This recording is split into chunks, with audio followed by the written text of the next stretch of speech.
bu güzelliği. Ona nefes verdin, ona can verdin. Zərif çiçekler tək hər incəliyi öz rəssam əliyle çəkib çevirdin. Kadını benzettin açan çiçeğe, onlardı dünyaya güzellik katan. Kadını benzettin huri meleğe, sevgi məhəbbətle sevip sevilen.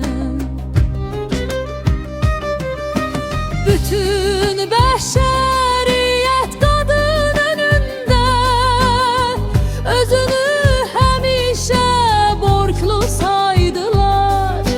Bugün 8 Mart bayram günündə qadına həsr edib adını andılar. Kadın bir anadır, kadın bir bacı, kadın məhəbbətdir həm də baş tacı. Kadınsız həyatı təsəvvür edin. Kadındır dünyanın yaradıcısı.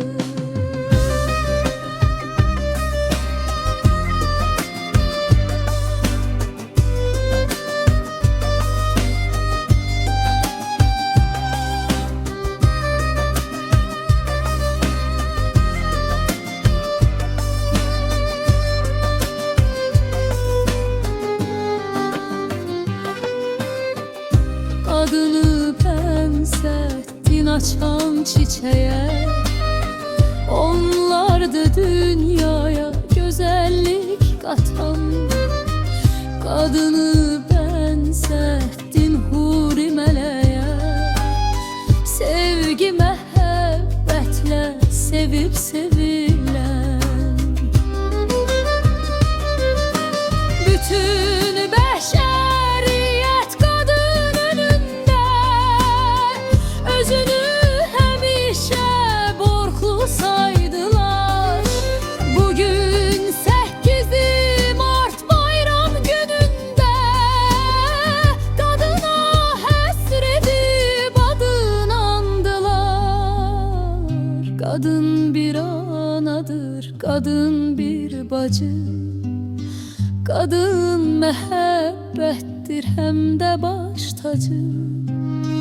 Kadınsız həyatı təsəvvür edin.